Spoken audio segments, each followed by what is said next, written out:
Ei, pessoal, boa noite, sejam todos bem-vindos. É com muita alegria que a gente está iniciando a temporada do Clube de Adorim, agora em 2024, e cheia de novidades, né? Depois a Isadora, a Tainá vai falar mais um pouquinho para vocês, né? De tudo que nós estamos planejando para essa temporada. E hoje é um encontro muito especial, porque neste ano nós vamos ter o Clube de Adorim Convida. Então, nós vamos ter convidados que vão mediar as leituras, que vão trazer para vocês, né, as impressões, os olhares, né? São outros olhares aí da obra, além da turma aqui da curadoria, que vocês estão acostumados. E para abrir com chave de ouro, né, nós ficamos muito felizes, porque o Will, que já esteve com a gente no Grande Sertão Veredas, né, agora ele vai estar de volta conduzindo esse percurso, essa leitura dessa obra que nós nem demos direito a vocês de votar, né? Nós falamos vai ser essa e pronto, foi bem assim mesmo. Por que nós fizemos isso? Porque o lema do nosso clube sempre foi leitores formam outros leitores. O Will ficou tão encantado, tão apaixonado com esse livro, que ele convenceu a curadoria. Falou assim, a gente precisa ler esse livro no Clube de Adorim. Né? E foi desse jeito mesmo. Assim, vamos ter que ler, vamos ter que conversar, vamos ter que falar desse livro, de tanto que eu acho que é essa coisa, né, que nós todos que gostamos tanto de ler sabemos, né? Quando a gente gosta muito de uma obra, a gente quer falar sobre isso, né? E esse grupo está todo aqui, não tem vergonha de dizer isso, para ouvir o Will falar sobre esse livro, que ele apaixonou tanto, ele foi lá, gravou um vídeo e colocou no YouTube e nós viemos aqui ouvi-lo, né? E para quem não conhece o Will, eu vou começar dizendo que ele é poeta, né? Ele tem poemas lindos escritos, né? A gente espera em breve ter acesso a esses poemas lindos. Ele é um grande declamador, eu acho que isso tem que estar no currículo dele. Eu falei que aqui eu não vou dizer o látis dele, né? Mas ele é um grande declamador, lê como ninguém os poemas, os textos, faz isso com muita maestria, né? E depois do Will ser essa pessoa apaixonada por arte, apaixonada por literatura, apaixonada por música brasileira, depois dele ser tudo isso, ele é cientista, ele é pesquisador, ele é biólogo, mas eu falo que a gente vai roubar ele da ciência e trazer ele aqui para as artes, né? O Will hoje está fazendo pesquisa, você está na França, né, Will? Isso, tô aqui, tô nesse frio. E é isso, gente. Por um desvio de percurso, não, né? Porque eu acho Que que legal, Zélia, que você tá o vendo minha bonito da obra. aprendizagem é você ser mesmo, de ter paixões por todas as áreas, né? E uma coisa que eu acho, eu falo até com muita emoção do Will, porque a gente está com um problema de fuso horário. E eu mandei uma mensagem para ele que eu falei assim: você, sem saber, foi o meu maior companheiro nas noites em claro nesse período meu de licença maternidade. Por quê? Porque eu acordava meia-noite, 1, 2, 3, 4, 5, 6 horas da manhã. Quem que eram os primeiros stories que eu via? Do Will. Então foi um grande companheiro meu aí, que eu amava os posts dele, ri demais. Foi um grande companheiro meu aí nesse período da licença. Enfim, só estou declamando esse amor aqui a ele, para dizer que a gente está muito feliz, que para nós é uma honra imensa tê-lo aqui no clube, e que nós estamos ansiosos para amar esse livro tanto quanto ele, porque, de fato, quem já começou a leitura viu que é uma travessia, né? É um liso do Sussuarão aí esse começo, né, Will? Então é difícil mesmo, mas eu tenho certeza que a gente falava muito isso no Grande Sertão, né? O Grande Sertão ele fica muito mais bonito quando você lê estudando junto, porque tem coisa que nós, pobres mortais, não conseguimos captar mesmo de cara, não. A gente precisa de um professor, de um pesquisador para ser esse guia, né? Para pegar na nossa mão. E a gente está feliz que o Will vai fazer esse papel aqui. Aí eu vou passar para a Tainá e para a Isadora, para elas também se apresentarem, né? E depois a gente passa para o Will, certinho? Se tiver alguém que está aqui pela primeira vez no clube, dá um olá aí no chat, só para a gente acolher vocês com mais carinho, né? Porque às vezes a gente fala que como se todo mundo já soubesse como é a dinâmica do clube. Karina, parece que tem gente esperando para entrar. Diz que a Camila Propero está pedindo para entrar. Você dá uma olhadinha? Obrigada. Bom, vou aproveitar o ensejo, né? Vou me apresentar. Eu sou Isadora, eu sou professora de língua portuguesa, aí eu já não fugi tanto da lógica aí. Eu fui aluna do curso de letras do Unis, fui aluna da Karina, acompanho a curadoria do Clube de Adorim. Fico muito feliz de a gente estar com esse encontro cheio, de ter pessoas pela primeira vez por aqui. Apesar, né, que a Tainá fala bem melhor do clube do que eu, porque ela pega o histórico completo aí. Mas aqui é um espaço muito gostoso e eu tô louca para ouvir o William, porque eu comecei e vou ter que começar de novo. Então, a Isabela tá falando aí que tá pela primeira vez depois que me tornei mãe, ou seja, sou outra Isabela, no puerpério que eu vi que realmente precisava dos livros. Então, eu vou ser mãe em breve, Isabela. Abril, meu filho chega. Então, fico muito feliz, a Karina agora com a Maria. Então, vamos ser parceiras nesse processo aí. Então, vou passar para a Tainá, gente. Boa noite, pessoal. Eu sou a Tainá, sou leitora do Clube de Adorim desde 2016, quando o clube nasceu. Queria desejar boas-vindas a todo mundo que está chegando hoje. Como a disse, é muito gostoso ver a sala cheia. A gente vai entrar em mais uma aventura nossa, assim como foi Grande Sertão Veredas, assim como todas as leituras que a gente faz aqui. Sempre é uma experiência muito única a gente poder compartilhar tudo que a gente sentiu enquanto lia num grupo tão bonito quanto esse. Então, eu vou aproveitar esse momento para contar um pouquinho do clube e falar como que a gente funciona aqui. Então, o clube ele nasceu em 2016, dessa vontade mesmo da gente ter um espaço aberto e confortável, caloroso, eu acho, né? Para a gente falar e conversar sobre literatura. A gente eu costumo muito falar que ler às vezes é um ato muito solitário. E ter esses encontros e encontrar outras pessoas que está lendo a mesma coisa que você e que vai trazer um outro ponto de vista daquela leitura é muito legal e sempre engrandece a nossa experiência literária. Então, o Clube de Adorim é isso pra gente e acho que é por isso que ele vive há tanto tempo. Porque a gente sempre encontra leitores muito apaixonados e que, enfim, dão vida mesmo a esse projeto, que é um projeto do coração, como a Karina costuma dizer. Então, é isso, o clube é um espaço aberto e gratuito, então chamem todos os seus amigos, convidem todo mundo que gosta de ler, que quer começar a ler, criar um hábito de leitura. Aqui é um ótimo espaço, as leituras em conjunto são um ótimo incentivo, porque a gente tem o cronograma, a gente vai ter os encontros que vai orientar a gente durante a leitura, entender melhor aquilo que a gente está lendo. E é isso. Então, assim, os encontros são abertos, aqui não tem nenhum especialista em nada, somos todos leitores.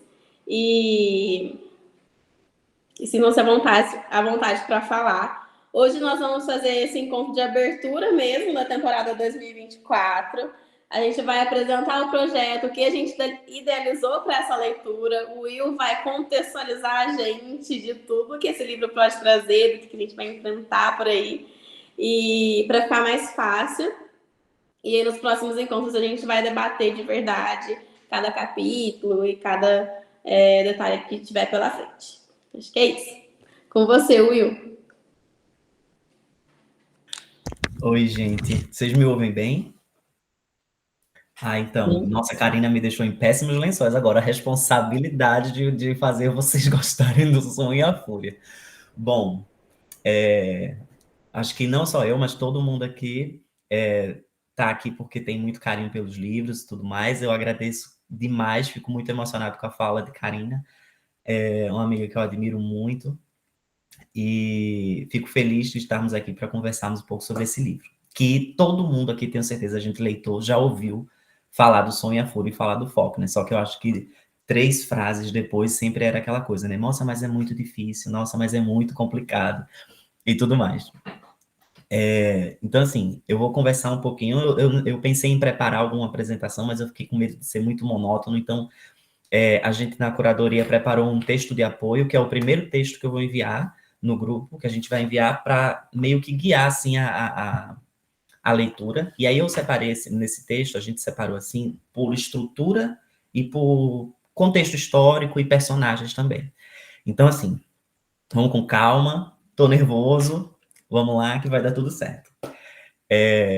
Também comigo, né, como eu falei, sempre procurava ver outros livros clássicos para ler assim, e principalmente do momento do modernismo, né, porque é mais próximo da gente, né, a gente tem estudos que falam que, em relação à literatura modernista, o brasileiro é quem melhor conhece o movimento modernista, né, acho que só perde aqui para os franceses e tudo mais, mesmo a gente tendo infelizmente, né, uma pouca leitura, assim, quantidade de livros por ano, em média, do brasileiro, mas eu fiquei muito feliz com essa informação de que a gente conhece bem o nosso modernismo. E aí, só justificando, né, assim, eu gosto muito de quando eu estou lendo alguma coisa que eu acabo me emocionando com aquilo, tudo mais, e aquilo acaba trazendo um significado novo para algo que antes não tinha um significado, né? Então, assim, agora eu estou morando aqui longe do Brasil, né? Sinto muita, muita, muita falta e me sinto muito conectado com o Brasil mediante a arte brasileira, né? Só que aqui eu estou morando fora, tipo, eu não cresci com essa arte, eu não cresci com essa língua, esses poemas, eu não conheço esses poemas, eu não conheço esses livros. E aí, isso é uma coisa que me ajuda, assim, a sempre me ligar com os lugares por onde eu passo, ou que eu tenho alguma outra relação, baseando na literatura. E por isso eu cheguei no Som e a Fúria, por conta do modernismo e do fluxo de consciência, né? Porque eu já estava a fim de ler umas coisas que tinham fluxo de consciência, e por isso caí com Faulkner. Então, vamos lá. Não sei se alguém aqui já leu algum pedaço, já leu alguma coisa, mas eu queria escutar um pouquinho de vocês também, se alguém aí já leu, já ouviu falar, o que é que saiu aí, o que é que vocês... Quem fofocou o que sobre o Faulkner para vocês?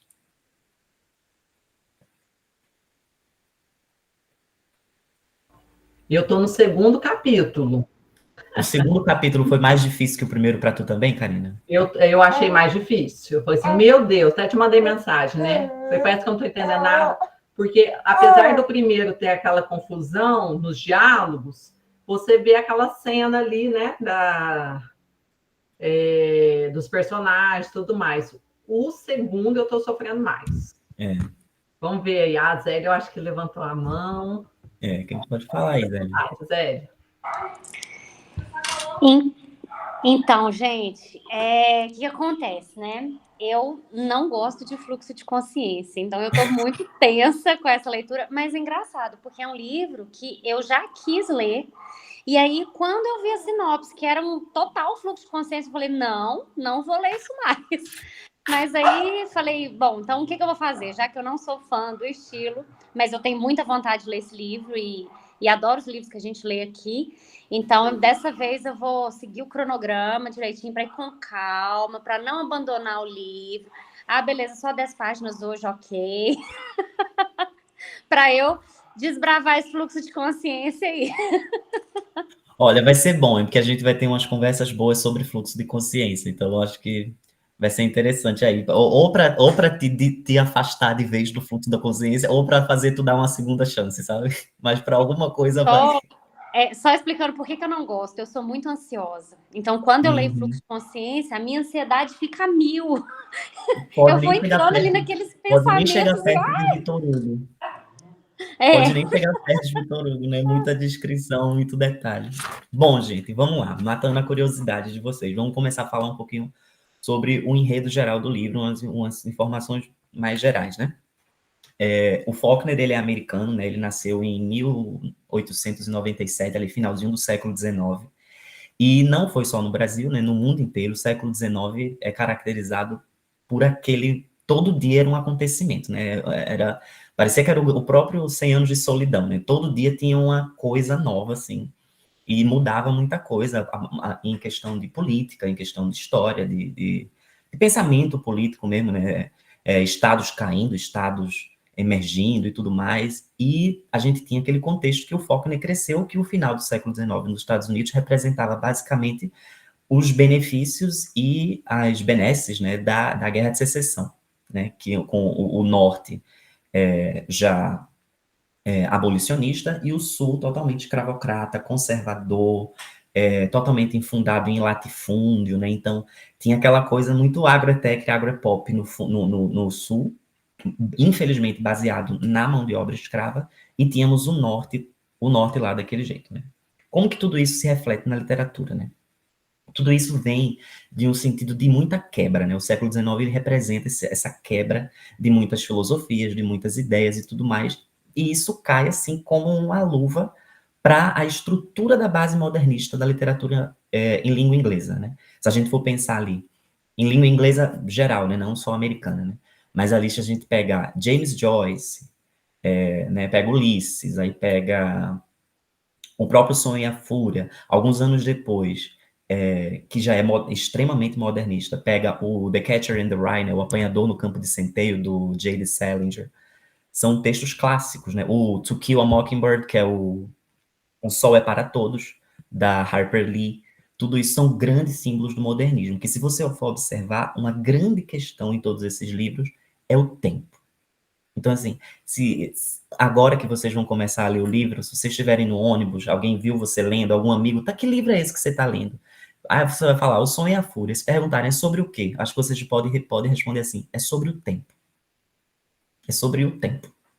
Eu acho que tem, entre, né, a narrativa, que embora seja muito complexa, tem umas reflexões sobre o tempo que são muito maravilhosas. Principalmente que reflete, né, essa estrutura política daquele contexto social, de forma de pensamento, né? Porque, veja, quando a gente pensa no modernismo, tanto na literatura como na fase moderna mesmo, né, da modernização, aquele período depois da Revolução Industrial, assim, é tudo a mesma coisa, né? A literatura, a arte é filha do seu tempo, né? Então, não tem como desassociar uma coisa da outra. A arte sempre vai ser política, e política vai ser arte, e não tem para onde correr. Não tem como. Mas a gente sempre partia daquela estrutura da quebra de um pensamento para um outro pensamento. A gente tem isso em Sonho e a Fúria com a estrutura do livro. O livro é narrado por 3 personagens, na verdade 4, né, que é a família Compson, e cada narrador é extremamente diferente um do outro. Então parece que cada capítulo parece que você está lendo um livro diferente. Entende? Então, por isso, e por todo o arcabouço que ele faz, esse paralelo com o tempo, a fragmentação do texto e tudo mais, é uma aula prática de modernismo.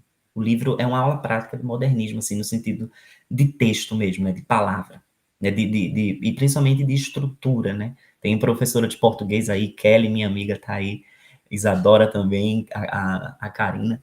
A questão, quem gosta de estrutura de texto, é que nem o Grande Sertão Veredas, né? Vai olhar aquelas formações daquela frase e dizer, cara, por que ele botou esse verbo aqui de novo, sabe? Então, pronto. Em 1949, né, o Faulkner ganhou o agrado de apenas um prêmio Nobel, né? Mas isso não quer dizer que o livro foi bem recebido no começo. Essa própria complexidade causou uma certa estranheza, assim, né? Muitas vezes, às vezes, o livro recebeu algumas críticas de ser muito, de ter um público não, um cunho muito, o que hoje a gente chamaria de militante, sabe? Eu não lembro qual o termo que eles utilizavam, mas era meio um livro que parece que é só para causar, sabe o que eu tô falando? Tipo, causar lenha na fogueira, causar essas coisas assim. Só que na verdade não, é uma coisa extremamente complexa e muito bem estruturada. Logo assim que o livro foi publicado, ele foi publicado com os 4 primeiros capítulos, que é o primeiro capítulo narrado pelo Bendy, o segundo pelo Quentin, o terceiro pelo Jason e o quarto, que não é narrado em primeira pessoa, pela Dilsey, mas é em terceira pessoa, mas é sobre ela. Então, entrando agora no contexto, no enredo do livro, a gente vai descobrir, galera, quem gosta de fofoca, quem é fofoqueiro aí, cresceu assistindo Casos de Família, vai adorar esse livro, porque é muita fofoca, muita confusão familiar, muita, assim, a rodo. Você todo dia vai ter uma confusão nova. Então, assim, a gente vai conhecer a queda da família Compson, né? Primeiro, já parte da queda. Diferente de 100 Anos de Solidão, que a gente vê a ascensão da família Buendia e a queda da família Buendia junto com Macondo, aqui a gente subentende que essa família foi muito bem estruturada no passado. Por quê? Mão de obra escrava. É uma família de brancos. Beleza? Então a gente subentende, a gente já tem que começar o livro, isso é muito importante de ter em mente. A gente está vendo uma família em plena decadência. A família que era elite, a Guerra de Secessão, né, ali, né, 1864 a 1868, causou aquela separação da forma de trabalho, né, foi realmente abolido, né, a escravidão daquela forma, aqueles grandes latifúndios, mas ainda tem essa divisão muito grande, assim, de formas de pensamento. E aí, a gente sempre tem que partir dessa família em queda, né? E aí temos o pai e a mãe, né? Que é é um casal, assim, que não aparece muito no livro, mas a mãe tem uma abordagem muito perigosa com o filho, que vocês vão entender. Que o primeiro capítulo é narrado por esse filho mais velho, que é o Benji, ou Benjamin. Em algumas traduções, eles mudam o nome. Eu acho que o Jason, na edição da Nova Fronteira, não é Jason, é Jonas. Mas aí eu acho que quem tiver com outra edição vai saber. O nome com J é Jason ou Jonas. Então a gente tem, no primeiro capítulo, é narrado pelo Benji, que é um homem de 33 anos, que se comporta como uma criança de 3 anos. O Benji, ele tem uma gravíssima, assim, deficiência intelectual, de comunicação, ele se comunica através de gritos, gemidos, de berros, assim, é uma coisa muito grave o que ele tem, e ele acaba sendo extremamente machucado por essa família, né? É uma família que ninguém se preocupa com ninguém, cada um tá ali no seu mundo. O Benji, ele representa essa família, essa ingenuidade, essa família não, essa infância, né? Ele é uma eterna criança, né? Ele tá ali o tempo todo ele é apaixonado pela irmã dele, a Caddy, que também é uma personagem muito importante. A Caddy, ela é uma das únicas mulheres, né, que aparecem no romance. Todos os capítulos que são narrados pelos 3 irmãos, né? O primeiro, que é o Benjamin, o segundo, que é o Quentin, e o terceiro, que é o Jason. Todos os 3 irmãos, o núcleo do assunto dos capítulos é a irmã. Só que a gente não tem um capítulo para a irmã. Ou seja, são 3 homens falando da mulher, mas a mulher não tem um capítulo para se expressar naquilo ali. Isso já representa alguma coisa que a gente tinha naquela época. E naquela época, né? Quem dera. E aí, então, assim, tudo isso que vocês vão percebendo, assim, de ideia, de pensamento do texto, do movimento, né, da política e tudo mais, tudo isso é retratado no texto muito claramente. Assim, você vê a forma como uma pessoa fala com a outra, o sentimento de posse, a noção de terra, né? Lembra quando no Grande Sertão Veredas, Geobaldo fala assim, no sertão manda quem é mais forte, e Deus, quando vier, que vem armado. Ou seja, é a lei do sertão, é a lei que manda naquilo ali.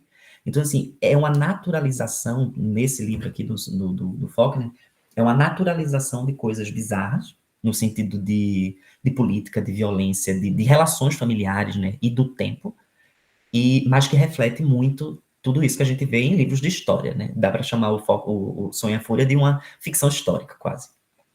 E aí a gente tem esse primeiro capítulo narrado num fluxo de consciência extremamente complicado. Eu vou tentar achar alguma parte aqui. Por exemplo, o Quentin, o Benji, né? O Benji é o primeiro narrador. Ele tem uma ficção muito grande pelo fogo. Ele gosta muito do fogo, ele acha bonito o fogo. Então tem hora que ele tá narrando uma coisa, ele fala assim, estou vendo meu pai na cozinha brigando com a minha irmã. Olho para o espelho e lá vejo ele. Ou seja, ele vê o pai nos 2 momentos ao mesmo tempo, tanto lá na frente dele, quanto no espelho, e aquilo cria uma imagem na cabeça dele. E, gente, ele vai embora naquilo. Ele vai embora naquela viagem, ele vai, ele volta, ele vai, ele volta. Então tem hora que ele diz que ele estava chorando, outra hora ele diz que não está mais chorando. Para quem já leu José Saramago, que sabe que não dá para esperar muito da pontuação deles, aqui também não dá para esperar muita coisa. Então, assim, tinha hora que eu tinha que ficar... Não que isso seja extremamente necessário, sabe? Mas porque eu ficava curioso com isso. Porque tem páginas inteiras que não tem pontuação. Então eu ficava tentando colocar a minha própria pontuação. colocar onde que estava a vírgula e tudo mais. E quando mudava, né, a vírgula de posição, a frase mudava completamente de sentido. Então, isso é muito interessante. Eu vou tentar mostrar alguma coisa do capítulo, do primeiro capítulo, que eu coloquei aqui no texto de apoio para vocês.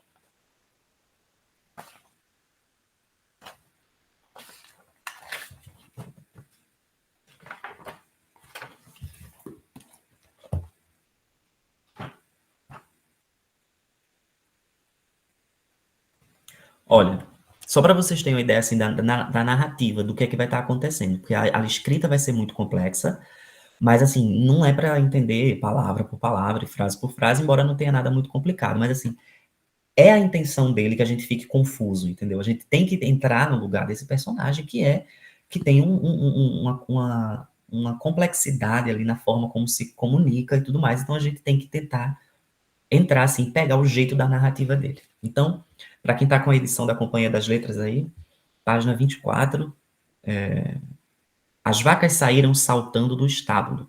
Vamos, disse TP. Grita outra vez. Eu vou gritar também. E Quentin chutou TP outra vez. Chutou TP para dentro da gamela onde os porcos comiam e TP ficou caído dentro dela. Puxa, disse TP.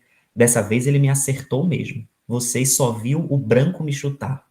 Gente, não entendi nada do que aconteceu, sabe? Do que aconteceu aqui. É uma confusão muito grande, muita coisa acontece ao mesmo tempo. Você não sabe quem está falando. Muitas vezes você não sabe se ele está falando na data do capítulo ou se ele está lembrando daquilo. Uma dica interessante para isso que eu vou colocar no texto para vocês é que é interessante observar quem está cuidando do Bendy. Então, o Bendy, no primeiro capítulo, ele é um cara de 33 anos que se comunica como uma criança de 3. Então, tanto na infância quanto na fase adulta, ele precisa de uma pessoa para cuidar dele. Então, dependendo de quem esteja cuidando dele, isso indica em qual ano que está acontecendo aquilo. Se ele chamar o TP, é porque isso está se passando na infância dele. E se ele chamar o Verge, é porque é na época adulta. Eu vou passar isso no grupo para vocês, para vocês não precisarem ficar confuso com isso. Mas é bem simplesinho. Mas e aí a gente avança do primeiro capítulo e vai para o segundo capítulo, que é o capítulo do outro irmão, que é o Quentin.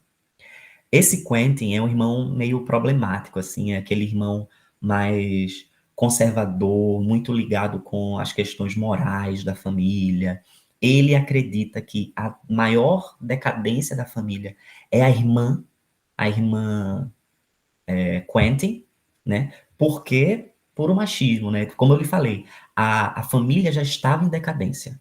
Só que isso por questões políticas, sociais, de falta de organização do próprio dinheiro da família, próprias intrigas assim dentro da família, a família foi se enfiando no buraco. Mas na cabeça do Quentin, o problema da família é a irmã dele. É a irmã dele, a Candace, né? A Caddy. E aí o que é que acontece? Esse cara, o Quentin, que é o irmão dela, ele tem muitos problemas de ordem. Enquanto que o Benjamin, que é o primeiro narrador, é realmente algo fisiológico, patológico, ele é algo muito mais ali no campo da.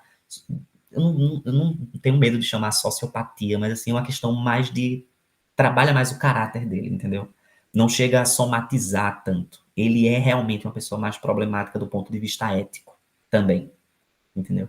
Por exemplo, ele é extremamente apaixonado pela irmã, né? Um amor incestuoso pela irmã. Então isso cria nele um pensamento assim muito que o auto deteriora muito, porque a família enxerga ele como a grande salvação. Por quê? Porque somente para ele foi que a família teve dinheiro para pagar a faculdade. Então ele vai para Harvard. Ele vai para Harvard, então ele é visto como aquela salvação da família, enquanto que ele mesmo vê a irmã como a decadência da família. Então é nesse capítulo que a coisa mais complexa fica, que é quando começam as reflexões sobre o tempo. Por quê? Porque tudo que o Quentin quer é fugir do tempo. Porque o passado dele o condena, porque ele não aceita a decadência da família. O presente dele o condena, porque ele é apaixonado pela irmã e sabe que isso é errado.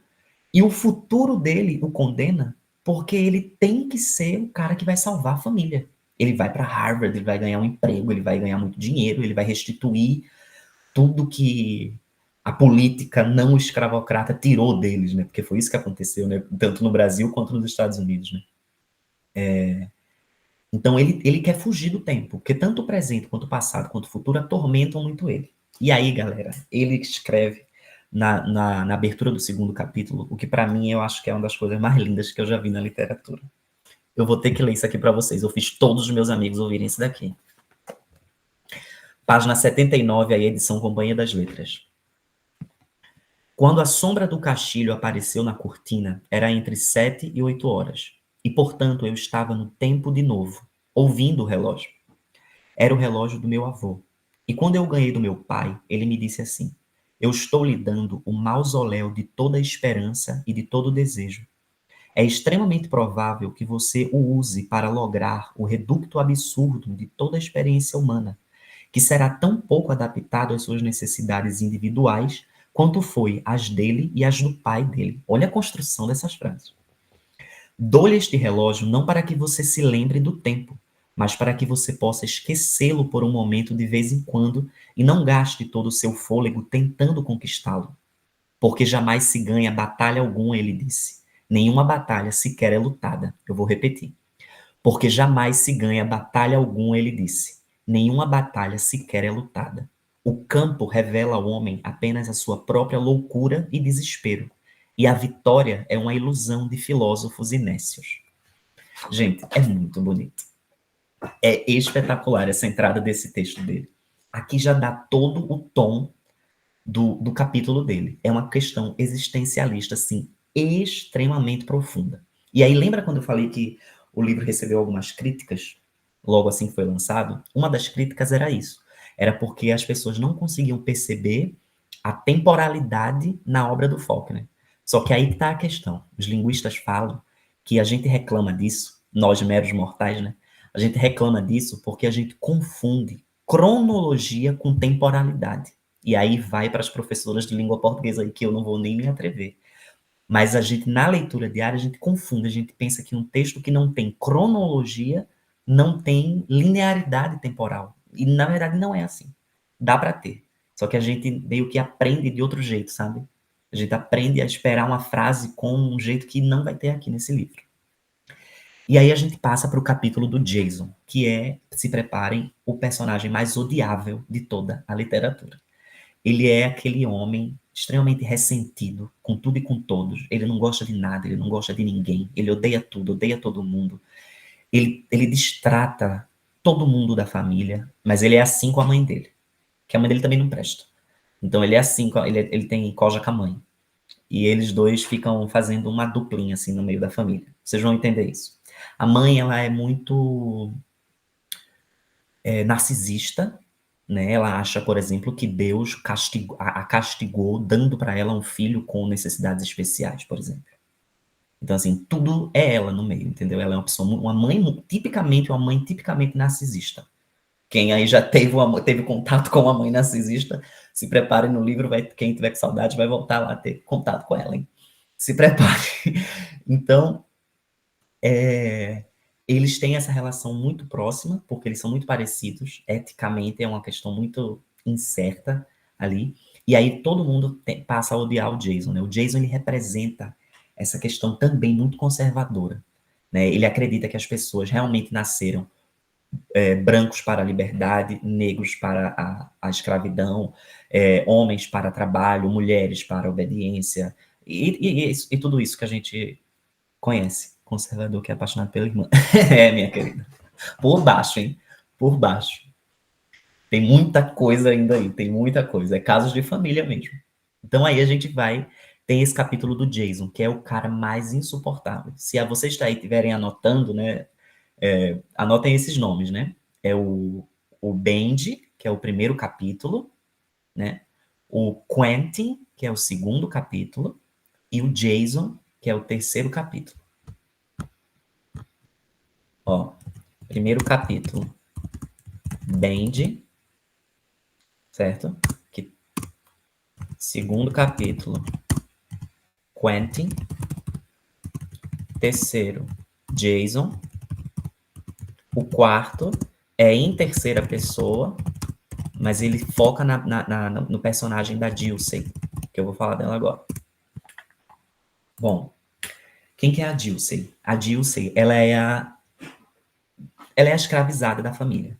A Dilsey é uma mulher negra em idade avançada, que ela trabalha para essa família desde tempos tempos de outrora, assim, quando a família estava lá no auge, ela já estava com essa família. Ela tem filhos nessa casa, ela cria seus netos dentro dessa casa.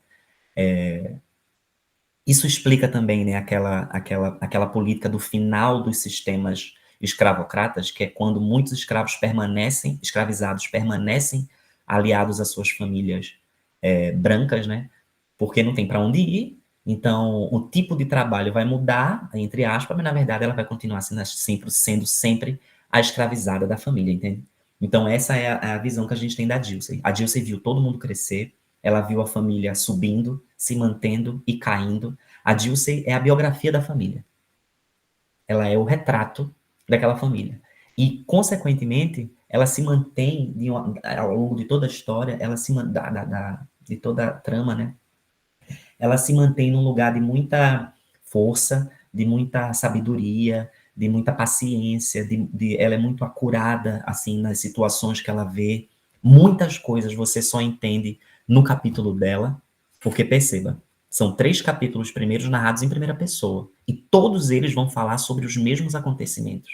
Então, vai ter coisa no primeiro que você só entende no segundo, vai ter coisa no segundo que você só entende no terceiro, vai ter coisa no terceiro que você só entende no quarto, vai ter coisa que você não vai entender, a não ser que você mande um WhatsApp para o Faulkner. Porque é assim, a literatura é assim, tem coisa que não é para entender. Às vezes a gente subestima muito, né, uma coisa, né, vai assistir uma peça, aí a gente fala assim, o que é que o diretor queria falar com aquela parte? E às vezes não é nada, né? A arte não tem que ter isso, assim, sabe? Não, tem que estar lá. Se alguém pegou, beleza, se não pegou, beleza também. Então, no capítulo 4 da Dilsey, a gente tem todo esse panorama, porque a gente sai do lado que oprime para o lado que é opresso agora, né? Para o lado que é oprimido ali, né? Então, essa mudança na narrativa também é muito interessante. Aí, logo depois desse capítulo, temos um outro capítulo, que hoje a gente pode chamar de capítulo 5. É porque, assim, quando ele publicou esse livro, em 29, ele tinha só 4 capítulos, mas depois, ele mesmo, Faulkner, inseriu um capítulo dele. Hoje em dia, a gente inseriria, né, esse capítulo como um anexo. E na segunda edição do livro já veio como anexo, mas hoje a esmagadora maioria das edições já vem tudo completo. Eu peguei aqui na biblioteca da universidade a edição original, que tem muitos textos de apoio, né? E aí, em um dos textos de apoio, tem o mesmo texto do Sartre, que temos aqui na edição da Companhia das Letras, que eu acho que... Enfim, eu li muita coisa para poder... depois que eu li esse livro. Então, de todos os textos de apoio que eu li sobre ele, eu acho que um dos melhores realmente é esse do Sartre, que tem aqui na edição da Companhia das Letras. Então, quem ainda não comprou, ainda está lá no carrinho, ainda tiver com dúvida, tentem pegar a edição da Companhia das Letras, porque vale muito a pena. Eu acho que é a melhor que a gente tem hoje no Brasil. Bom, e aí depois esse capítulo foi inserido. Nesse capítulo 5, é o próprio Faulkner falando.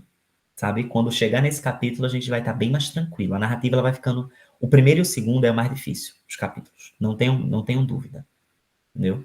Depois fica bem mais fácil. Então, no capítulo 5, o Faulkner ele responde tudo que a gente não entendeu.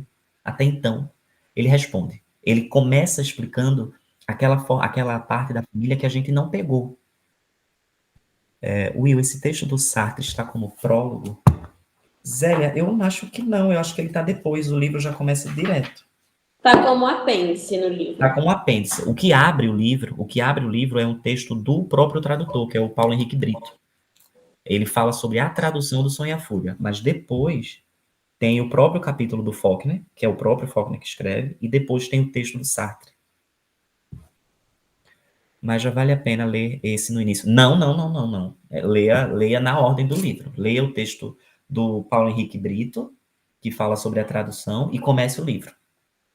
O capítulo do Faulkner, se você ler, antes ninguém entende nada, assim, é tudo perdido, tem que ler na ordem mesmo. Mas o texto de apoio sobre a tradução vale a pena ler, que é do Paulo Henrique Brito, está no começo dessa edição. E outras coisas a gente só entende mesmo no 5º capítulo, né, que é esse capítulo do Faulkner. E aí a gente tem, assim, muitos contextos para debater ao longo dos encontros, muitas coisas da estrutura do livro. A gente vai estar sempre disponível no grupo, para vocês mandarem dúvidas e tudo mais. É muito interessante, por favor, à medida que vocês forem lendo, tem milhões de partes que eu não entendi e vai ficar com Deus, porque não tem como. E aí mandem para a gente e tudo mais. No mais, o que eu posso dizer para vocês é que, assim, história boa, assim, novelão, boa, com um contexto histórico bom, acho que a gente vai ter conversas interessantes. Esse livro, ele é uma parte que, socialmente, política, e também arte, né, também, tá tudo muito interligado, marca um período de mudança, né? Então, eu acho que hoje, em 2023, eu acho que seria interessante, né, a gente discutir a respeito dessas coisas. O Brasil é uma coisa que toda hora alguém vira uma mesa, toda hora tem uma coisa nova acontecendo, e a gente tem que aprender muita coisa, a gente se depara com situações que às vezes não é do nosso contexto, mas, sabe, a gente é gente também, né? A gente tem que saber se colocar no lugar do outro. Então, eu acho que isso é um ótimo livro, é um ótimo exercício sobre o tempo, sobre a existência, sobre... Esse livro é como a vida real, então. Tantas coisas a gente fica sem entender e nunca vamos entender. É, exatamente, Isabela. Exatamente. Bom, eu vou terminar por aqui, mas a gente fica aqui. Se vocês tiverem mais alguma coisa, estou com medo de passar muito do tempo. Pelo visto, depois desse de complexidade, só o Ulisses do James Joyce. Olha, estou com o Ulisses ali, pertinho, olhando para mim. Mas eu não vou olhar para ele. Um dia eu chego lá. Mas deve ser realmente tão complexo quanto. Uma coisa sobre o fluxo de consciência que a gente falou é que, por exemplo, agora em janeiro eu li As Ondas, da Virginia Woolf. Eu cheguei... Mentira, na verdade eu não li todo.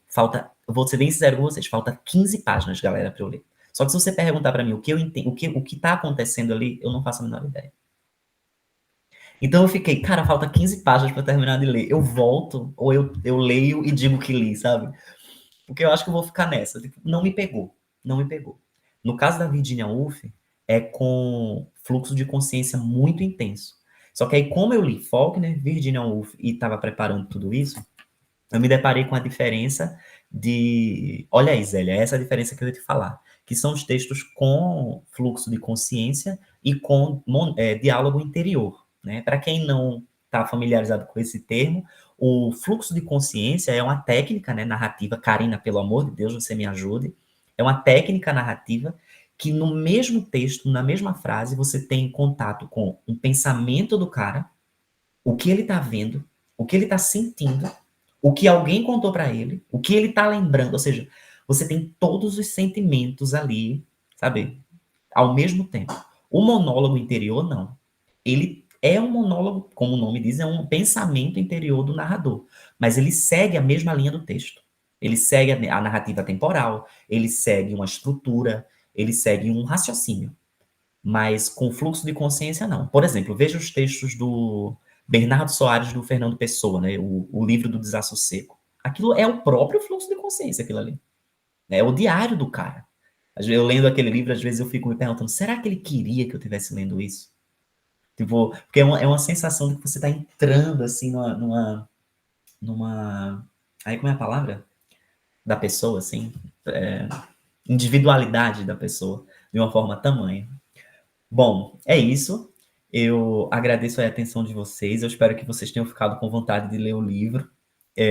O começo pode ser um pouquinho difícil mesmo, mas a gente está junto, ninguém solta a mão de ninguém, tá todo mundo em casa. E é isso, galera. Muito obrigado pela atenção de vocês. Obrigada, Will. Agradecemos imensamente, né? A gente sabe que já está tarde para você, mas eu vou pedir mais 5 minutinhos, caso alguém queira aproveitar para fazer alguma pergunta, gente. Fale agora, o cálice até o próximo encontro. O próximo encontro. Vamos Tainá, lá. E Kelly? Pode passar para a Riquelme primeiro, depois eu falo só para a gente comentar um pouquinho sobre o cronograma que a gente montou, o cronograma de encontros, para a gente estar alinhado nisso. Vamos para as dúvidas antes. É Richelle. Mas minha dúvida é o seguinte: eu sou uma leitora que fica muito na zona de conforto, assim. Eu nunca pesquisei muito sobre literatura e clássicos, né? Eu fui aquele tipo de pessoa que começou com Harry Potter e foi indo nos mais populares, best-seller, assuntos que me interessassem. Então eu tô perdida nesse negócio de fluxo de consciência e eu tô preocupada. Então eu queria pedir alguma dica, algum conselho para quem nunca leu esse tipo de conteúdo mais denso, assim. Olha, eu acho assim, Karina pode falar disso melhor do que eu, mas assim, eu acho que primeiro é ter calma, assim, foi uma mente de outra pessoa há 112 anos que escreveu aquilo, sabe? Tipo, é impossível que tudo aquilo faça sentido pra gente. É impossível que tudo aquilo ali toque na gente de alguma forma. Ninguém, não é, a gente não precisa ler como um exercício de querer procurar alguma coisa, entendeu? Alguma coisa vai falar com você. Eu lembro que tem um livro, Richelle, que é um clássico da literatura russa chamado A Morte de Ivan Ilitch. Na época da pandemia, eu ficava muito nervoso, né? Porque, pô, todo dia, 1.500 pessoas morrendo, né? Então, eu fiquei com muita ansiedade, assim, em relação ao assunto da morte. E aí, eu disse, vou ler muitos livros sobre a morte para ver se me ajuda com alguma coisa, né? Pode colocar o nome do livro aqui, claro. O nome do livro é A Morte de Ivan Ilitch, do Tolstói. Lev Tolstói. É um clássico da literatura russa. Tolstói. Muito bom, é uma novelinha, gente, curta, coisa de 110 páginas. E aí, o tema do livro, Richelle, fala da morte. É um cara que, do nada, ele tá andando, assim, na casa dele, e ele bate a quina, assim, do quadril dele na quina de uma mesa, e aquilo ali vai infeccionando, aquilo ali vai trabalhando, aquilo ali vai dando errado, dando tão errado. E aí não é spoiler falar isso pra vocês, né? Mas tá no nome do livro, né? É a morte de Ivan Ilitch. Então, assim, ele morre, beleza. Mas até ele morrer, em 110 páginas, acontece tanta coisa. E assim, eu acabei o livro completamente arrebatado, assim, mas não foi nada a ver com morte. Foi só por conta da relação da esposa dele com ele. Então, o que me pegou na leitura foi aquilo ali. Então, assim, o que te pegar é o que pegou. Entendeu? Então, assim, fica tranquila, a gente vai mandar várias dicas no grupo, é muito mais simples do que parece. Entendeu? Pegou um parágrafo, não entendeu todo, lê mais uma vez, não entendeu, passa e vai embora. É que nem poesia. Imagina, se a gente for pegar um livro de poesia e só passar para a próxima poesia depois que entender a última. É impossível. Impossível. Então, assim, fica de boa, relaxa aí todo mundo, né, para ninguém estar com medo. É um livro, gente. Alguém sentou e escreveu. É só isso. É só um livro. Eu sempre tento pensar assim. É só um livro. Quando o assunto não é Guimarães Rosa. Mas aí é outro assunto. Jéssica, fica à vontade. Boa noite, adorei sua fala, me inspirou muito. Eu dei um pouco de trauma, assim, quando é homem falando mal de mulher. Então, a Hora da Estrela, nossa, vontade de enforcar esse eu lírico, pelo amor de Deus, insuportável. E também Grande Sertão Veredas, o clube de leitura chama de Adorim. E aí eu assisti uma peça de teatro, entendi toda a história, coisa e tal, maravilhoso. Eu disse, nossa, aí eu vou querer ler, porque é muito isso, você sair do contexto do livro e se interessar. Então, eu fico com medo de ler esse livro, e aí tem o irmão, né? E esses homens falando mal de uma terceira pessoa, e aí, mas ela tem a chance de falar, né? Não é todo mundo que fala mal dela, não. Tem para todo gosto. Tem o que fala mal, tem o que ama do jeito bom e tem o que ama do jeito errado. Então, assim, vai pelo menos dar um equilíbrio. Pelo menos dar um equilíbrio. Aí o que ama do jeito bom, amor fraternal, e o outro que é incestuoso. O primeiro narrador... Aproveitando os spoilers, né? O primeiro narrador, inclusive, isso vai ser maravilhoso, porque assim, durante o livro, durante o capítulo dele, eu não vou nem dizer em qual é, mas assim, vai aparecer para vocês uma certa suspeita de alguma coisa. Não vou dizer o quê. Mas a gente só vai saber disso no final do último texto do Faulkner. Só que isso é uma coisa que fica assim, ó. Eu lembro que todo dia eu acordava, eu fofoqueiro, né? Aquelas. Eu ficava, meu Deus, eu preciso saber disso, eu preciso saber disso, eu preciso saber disso. Mas é só no final. Mas até lá é muito chão, vai dar certo. Mas é isso. O primeiro narrador, ele é o que tem o problema de comunicação. Ele é apaixonado pela irmã, porque a irmã tem muita paciência com ele. Cuida dele, brinca com ele. O irmão, o Quentin, pouco importa, entendeu? Na verdade, ninguém da família gosta do Benji. Só ela, só a irmã dela. E a Dilce, a escravizada da casa. Né? Elas gostam de verdade dele, mas o resto não. Então, a gente vai ter muito assunto, assim, sobre... A gente vai querer tentar entender os personagens, entendeu? Tipo, por que ele faz isso? Por que ele é assim? Entendeu? Tipo, essa galera se criou na mesma casa. Tipo, eu acho que é um ótimo exercício, gente, pra gente pensar, assim, nossas relações mesmo, sabe? Eu acho maravilhoso, assim. Tem diálogos, assim, espetaculares. Vai ser bom. Vai ser legal. É legal quando tem um mistério, né? Que a gente fica curioso e vai lendo para descobrir. Claramente, tem cenas inteiras. Por exemplo, aí tem uma edição no Brasil que é o da Nova Fronteira, que a capa do livro é um incêndio. É uma casa pegando fogo. Um tanto de gente que eu conversei falava assim, cara, eu li até a metade do livro, porque tem uma cena que, como eu falei, o Benji, ele gosta muito do fogo. Aí ele fala muito do fogo, vê sempre a irmã no fogo, ele fala assim, eu via a Cad por dentro do fogo, sabe? Coisas assim, viajadas. E aí tem uma edição que a capa do livro é uma casa pegando fogo. E tem uma hora que ele descreve uma cena que, se você associar, você fala, cara, a casa pegou fogo. Mas não pegou, não tem casa incendiada no livro, entendeu? Então, tem umas coisas que você só entende mesmo no final de tudo. Assim, bem lá no final. Entendi, muito obrigada. Imagina, Jéssica. Agradeço. Pegando aí a questão da Richelle, o conselho que eu daria, sabe o que é, gente? Vai lendo. Eu tô nessa. Aí, por fim, eu falo assim, vou voltar. Eu tô nessa da Isa aí, nesse conflito. Mas vou voltar. Aí eu falei, não vou voltar é nada. Eu vou até o final e depois eu vou estudar os textos de apoio, aí eu volto em alguns trechos. Eu tô indo com essa cabeça. Se vai dar certo, eu não sei. Eu tô no segundo capítulo, terminando o segundo capítulo, mas cheio de lacunas também. Mas uma coisa que está me ajudando muito na leitura, eu acho que é essa fala do Will, você saber os narradores. Isso eu acho que para quem vai começar, ajuda bastante, né? Vamos lá, Zélia.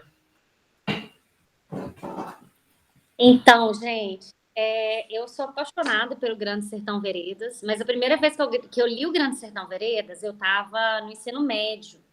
E foi um livro que eu precisei começar 3 vezes. Porque, assim, eu li a primeira vez, né? Nossa, não tô entendendo nada. Aí, depois, eu voltei, continuei não entendendo nada. Aí, só na hora que eu cheguei num certo ponto, que eu falei, vou ter que começar tudo de novo, porque agora eu entendi como é que esse negócio... Como é que funciona. E eu fico pensando se não vai ser isso também. E aí, o maior sofrimento é esse, né? Porque como o Will já falou, que é só no último que você vai entender... Então, o que está acontecendo? Eu falo, mas para quem lê o Grande Sertão, a gente já cria essa casca. Já cria assim, tipo, não, alguma hora eu vou entender. Do mesmo jeito que o Grande Sertão Veredas tem o pântano narrativo, que é quando o Riobaldo conta a história inteira, só que tudo desarrumado, o primeiro e o segundo capítulo do Sonho e a Fúria é que é o pântano narrativo. Então, pensem desse jeito que vai ajudar. Entendi. Beleza?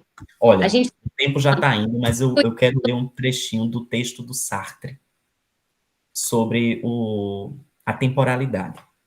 Eu adorei, viu, a sua explicação. Zélia, muito obrigado. Eu tinha que fazer uma live. Olha, eu que ia adorar. Eu acho que vocês que não iam ter paciência de me escutar, mas eu, para falar, eu falo o tempo o dia todo, se deixar. Olha, eu vou ler um pedacinho do texto do Sartre para vocês, que discute um pouco sobre essa temporalidade. Qual página? 371.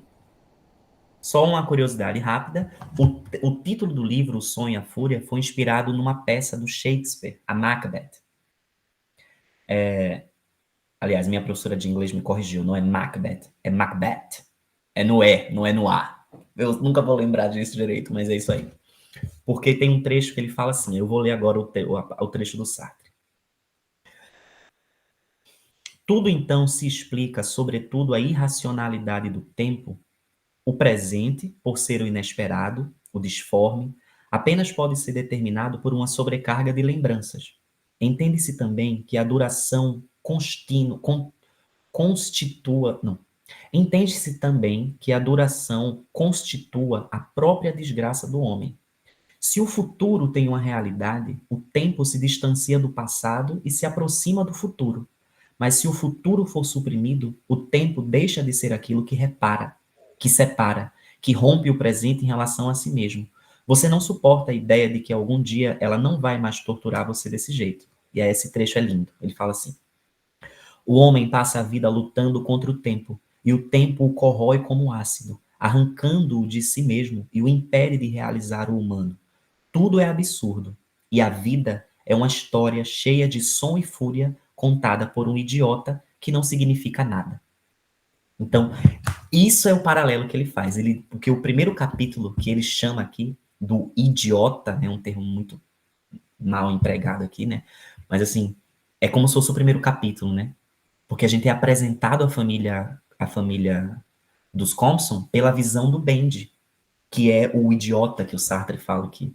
Então a gente não tem uma linearidade de texto, a gente não tem uma linearidade de personagem, nem de nada. As coisas simplesmente vão acontecendo. Então, assim, ninguém vai apresentar aqui é o personagem tal, a pessoa só vai começar a falar. Uma hora a gente vai pegar. Uma coisa muito importante, gente, para não passar do tempo. A irmã dele, a irmã do... Lembra, são 3 irmãos e a menina? A menina, ela tem uma filha. A filha da menina, ou seja, sobrinha dos 3 caras, ela se chama A Quentin. E o tio dela, irmão da mãe dela, se chama O Quentin. Ou seja, quando estiver lendo o livro, tem que preparar. Se for A Quentin, é a sobrinha do menino, da galera. Beleza? Se for o Quentin, é um dos irmãos. Eu não sei como que eu posso tentar ajudar você. Sabe a árvore genealógica que a gente faz para ler 100 anos de solidão? Fiz isso. Dá certo. Então, assim, você tem o pai, a mãe, 4 irmãos. 3 homens, uma menina. Beleza? Os 3 irmãos narram os 3 primeiros capítulos. Todos eles falam dessa menina que não tem capítulo dedicado para ela, mas é uma personagem-chave do romance. Ela tem um filho, uma filha, que se chama A Quentin. Nome que é o mesmo do tio dela, que é O Quentin. Beleza? Vou tentar organizar melhor tudo isso e mando, ou hoje não, que já tá tarde aqui, mas amanhã eu mando, a gente manda o texto de apoio para vocês. Isa, fica à vontade, viu? A Isa não pode atrasar, não, as comidinhas. Muito obrigado, gente. Ô, Will, eu vou te liberar, juro, mas eu tenho uma dúvida. Tá tudo bem, eu tô de boa aqui na hora, tá tranquilo. Você me ajuda? Ajuda. Ou então depois você me manda. É só uma coisa que eu fiquei muito assim na dúvida. O primeiro capítulo, a sensação que eu tive lendo, que era todo mundo criança nos diálogos. Mas aí é 1928. Aí o segundo capítulo é 1910. Então, no primeiro não é todo mundo criança, né? Não. O primeiro tem vários momentos. Tem vários momentos. Tem aquelas tretas né, com Bendy, vem cá, Bendy. Eu imaginava um tanto de criança brincando, sabe?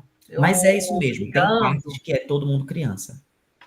Tem parte que é. Isso, para você saber, você tem que ver quem tá cuidando do Bendy.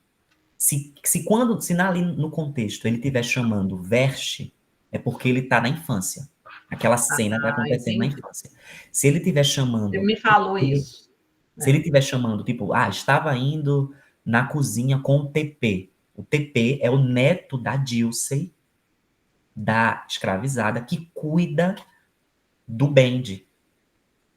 Entendeu? Então, a Dilsey tem 2 netos, o TP e o Verche. E eles 2 cuidam do Bendy. E aí, dependendo de quem está cuidando, é em uma etapa diferente da vida. Eu mando isso no grupo também, isso é importantíssimo. Mas o mais importante, não esqueçam, é essa ideia do Quentin e da Quentin. Um é o irmão, é o cara lá, o problemático, que tem um amor incestuoso pela irmã. E essa irmã tem, entendeu? Essa irmã tem uma filha que também se chama Quentin. Entendi. Muito obrigada. Imagina. Pessoal, eu vou passar para a Tainá encerrar para a gente, falando dos cronogramas. Quero imensamente agradecer o Will pela disponibilidade, pelo seu tempo, né? Estamos aqui falando de tempo, pelo seu tempo. E recadinho importante, para gerar os certificados depois, pessoal, preciso que vocês assinem a lista de presença, que eu estou colocando aqui no chat.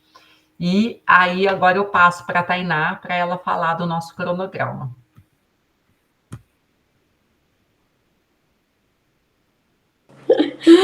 Vamos lá, gente. Só para a gente se organizar, então, nós vamos ter 4 encontros, esse é o primeiro. E aí nós temos, então, mais 3 encontros pela frente. Como que ficou definido? Separado, né? No próximo encontro, que vai acontecer dia 6 de março, nós vamos discutir o primeiro capítulo. O primeiro capítulo tem cerca aí de 80 páginas, agora eu não me lembro direitinho, mas assim, ele é mais curtinho. O terceiro encontro ficou para dia 27 de março, e aí nós vamos discutir o capítulo 2 e o capítulo 3. O segundo e o terceiro capítulo. E aí, no dia 10 de abril, nós nos encontramos com a leitura finalizada. Nós discutimos o livro todo, especialmente o 4º capítulo, que a gente não vai ter conversado ainda. Então, é isso. A gente tem aí um intervalo de 15 a 20 dias entre os encontros. Nós já fizemos o cronograma certinho para vocês acompanharem diariamente, com uma média aí de 10 páginas por dia, com respiro aos domingos, para a gente ou descansar da leitura ou recuperar aquilo que a gente não conseguiu ler durante a semana. Então, o cronograma ficou bem bacana, bem tranquilinho para todo mundo seguir. E são basicamente os recadinhos. E aí, como o Will falou, a gente está lá no grupo, qualquer dúvida que vocês tiverem, vocês podem mandar, e aí um vai ajudando o outro a entender tudo bonitinho. A gente vai mandar, vi que vocês pediram aí no chat para repetir as datas, a gente manda tudo lá no grupo bonitinho, com as artezinhas para vocês não perderem e anotarem na agenda. É o grupo do WhatsApp, Giovana. Karina, você consegue mandar o link para ela entrar? Consigo. E aí, recadinho final, o Clube de Adorinha ele tem parceria com a Companhia das Letras. Nós temos um cupom de 20% de desconto no site da companhia. Então, a gente vai mandar esse cupom também lá no grupo. Quem quiser adquirir o livro pelo site da companhia e usar o cupom, ajuda a gente com a parceria. E aí, então, nós temos hoje um livrozinho, O Som e a Fúria, para sortear entre os presentes hoje no encontro.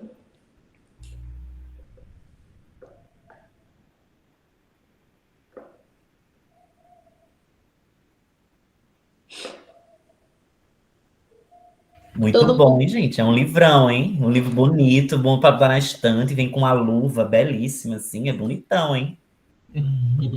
E essa capa, hein? Tô curiosa com a capa. Ó. Macabra. Mandei o link aí do WhatsApp, tá, pessoal? Vou mandar aqui de novo no chat. Tainá, você vai fazer o sorteio aí? O sorteio vai ser agora? Como é que vai ser? Acho que a gente pode... O que você acha, cara? Eu pensei em pegar a lista de presença de todo mundo que tiver aqui. E aí eu acho que fica mais interessante se o ganhador estiver online ainda, hein? Se saiu do encontro, perdeu, eu acho. Faz maldade. Eu vou te mandar os nomes aqui, então. Já está aberto aqui. Eu abro aqui, eu faço por número. E aí você pega o número, pode ser? Pode. A gente conta aqui. Isso. Combinado, então.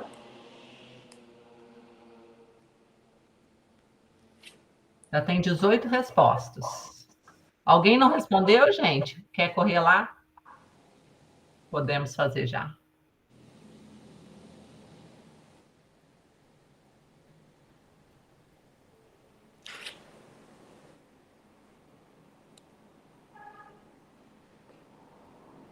Eu vou pegar o número na ordem que respondeu aqui, tá?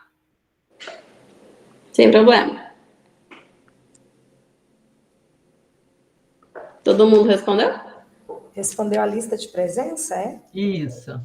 Ah, ok, sim, respondi. Porque caiu a minha conexão aqui, a bateria, mas eu voltei em pé. Bom. Tem 18 na sala, já tem 18 respostas, então acho que pode sortear. Então tá. Então, sortearam o número de 1 a 18. Peraí, gente. Acabei de responder agora. Vê se eu já estava antes aí. Não lembro. Pera aí, então. Volta. Pera aí. Deixa eu atualizar.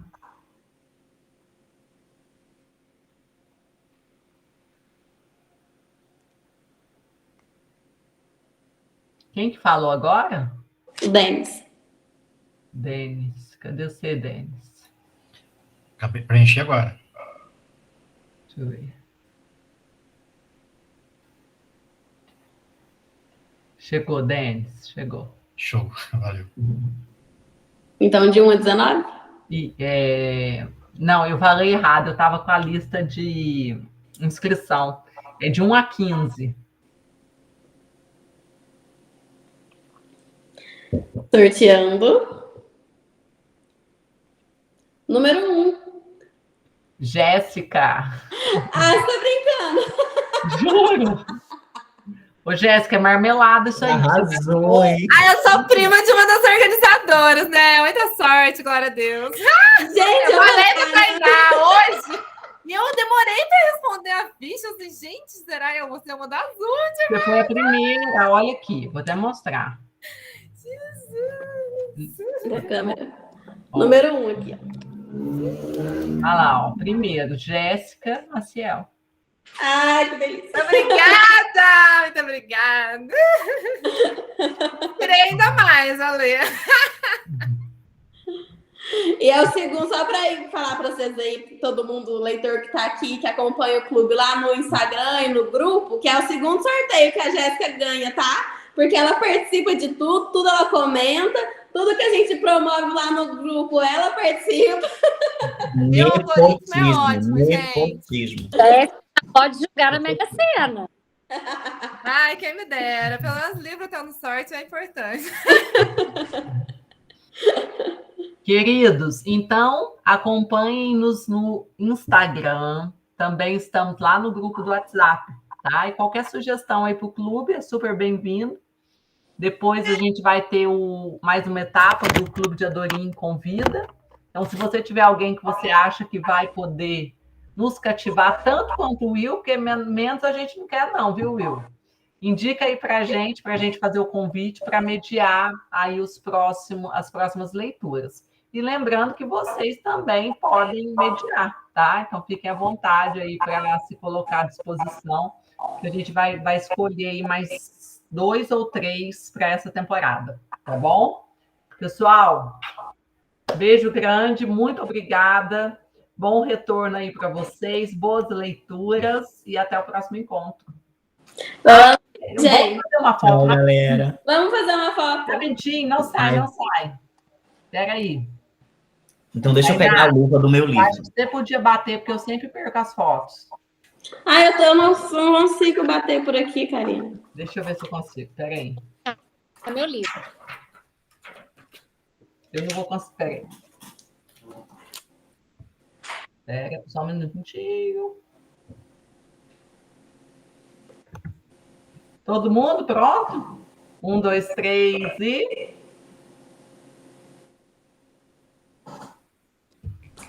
Oi. Ninguém sai até a Karina mandar a foto no grupo.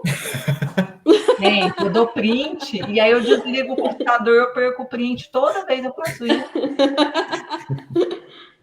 Tira mais um que eu fui buscar meu... Por favor. Vamos. Pega aí. Tá aparecendo todo mundo aí? Será? Então vamos lá. 1, 2, 3 e...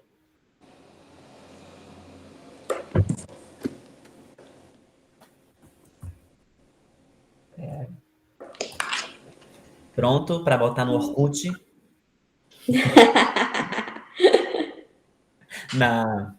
Na comunidade Clube de Adorim.